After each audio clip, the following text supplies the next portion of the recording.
and then Sir Geoffrey Clifton-Brown. Gagan Mohindra. Thank you very much, Chairman. I'm going to move on to talking about caring for people in the hospital. I think we'd all agree that the provision made by the likes of the Nightingales was excellent and ensured that the NHS did not fall over. But my question is to do with what lessons have we learnt from that? Because we are, based on history, expecting a second wave. A lot of frontline staff would have been exhausted from doing first wave. We've got a backlog of non-COVID related operations required. What are the plans in place at the moment? Can I direct my question to Amanda Pritchard, please? Amanda Pritchard.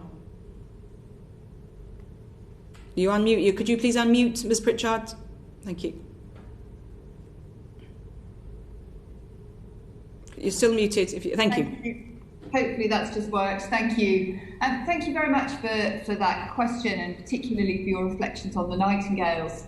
I think the comments made on the experience of staff over the last few months are also really well made.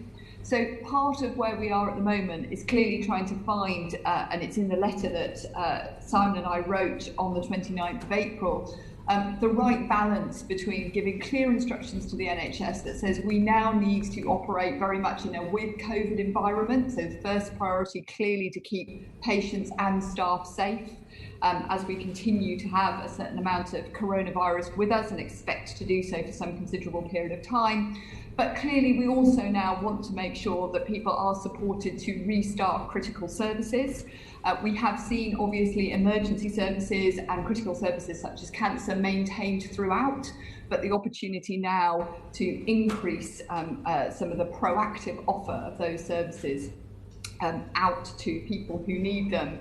And I guess the third component is then very much making sure that we have thought about very carefully what flexible capacity we need to have available to us as we head into autumn and winter to respond to what then might be further demands from coronavirus into winter. So we are hoping and planning at the moment to maintain, for example, the Nightingale facilities on a standby basis. So we don't need them now, but to be able to bring them back into operation within a very short time, a matter of literally a few days, is one of the things that would give us some of that security. Thank you. Ms. Mohindra. But yeah, so just building on that, obviously later in the year we would be expecting the seasonal winter pressures. How is that being planned for? Because the concern that I have and NHS providers have is that there is so much capacity in the system. If we have multiple demands on the system, it may fall over. So what planning are we doing now in the relative peacetime to ensure that we're ready for the battle ahead? Amanda Pritchard. Thank you. So, very active discussions underway at the moment with colleagues within DHSC and government more widely about exactly that issue.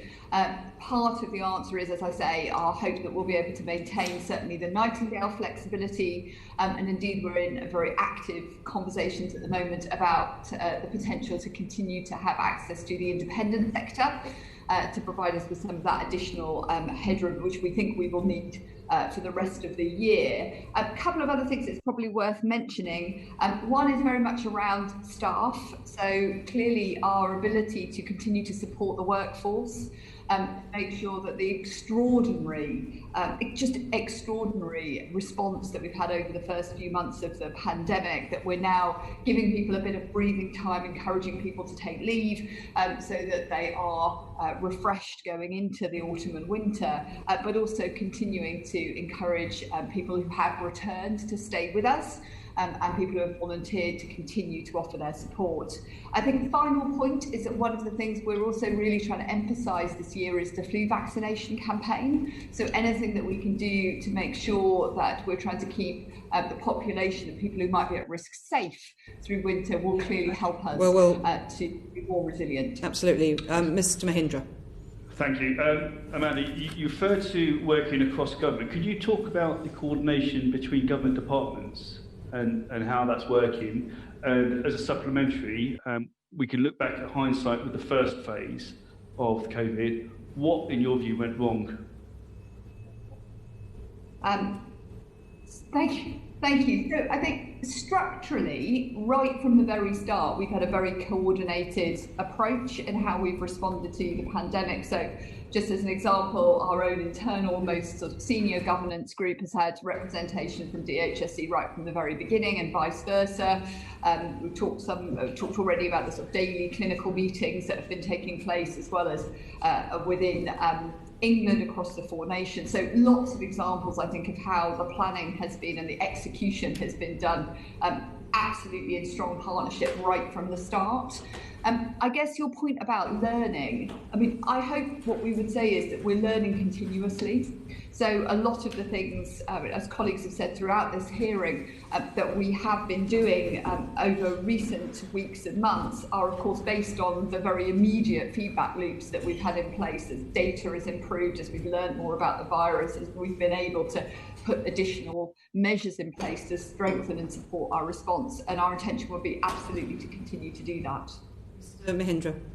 Yes, so just going back to my other question about the pent-up demand for non-COVID related procedures. I think the figure for April year on year is down 74% on elective. That is quite significant, and that may entail further attendees at A&E and the like, so it's a stitch in time versus 9 stitches later. So what plans do you have in place to unlock the non-COVID related procedures to actually ensure that the system doesn't fall over? Amanda. Yes, thank you. So as I said earlier, one of the things that we have been very careful about doing is maintaining the access for kind of critical services throughout. So in terms of a sort of safety first approach and a clinically led approach, that's been very much at the kind of heart of the NHS response. The letter that we wrote on, that Simon and I sent at the end of April, I think very much reinforced that, but also was a very, I guess, clear encouragement to now start to proactively stand up services and go as far as possible where people can, to start to very much get, exactly as you say, into some of those more kind of elective areas of service.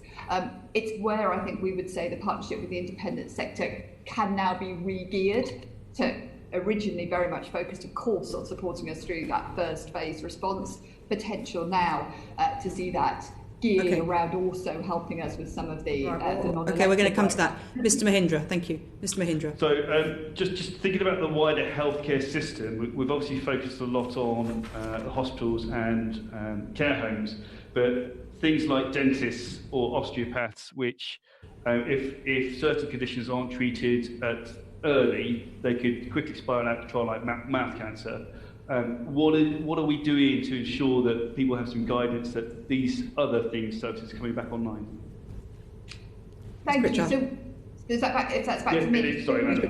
So we have now written out, for example, to dentistry, just very recently, been very clear what the restart arrangements are in place for dentistry. Again, of course, what we focused on over the first phase was the continuation of urgent dental care. But I think we're very much with you in thinking that. So just on that, Amanda, I've got some personal history that in terms of family member. Wasn't it that only if effectively you need a tooth pulled out and nothing else was going to be done? So it was very much a black or white decision. Either you get the tooth pulled out or we're not seeing you. So I think that, again, we're back to being very much, as you would expect me to say, clinically led on what the kind of safety equation was around all of the clinical services that we've been seeking to maintain. And that's equally true of dentistry as it would be for anything else. So weighing up for individuals, and it's got to be, of course, a local clinical decision, and that's why the triage arrangements around dentistry were put in place to support the urgent dental centres.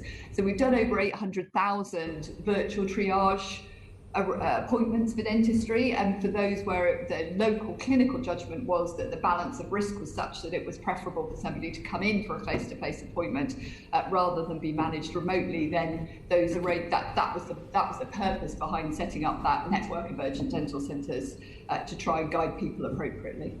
Thank you. So just one statement before I pass on, Chairman. Amanda, you mentioned virtual triage. I think that's definitely the way forward. I know my own local acute hospital, Watford General, had a very successful 1,000-bed virtual hospital. So I look forward to seeing future plans. Thank you very much, Mr. Mohindra. I'm going to now turn to Sir Geoffrey Clifton-Brown.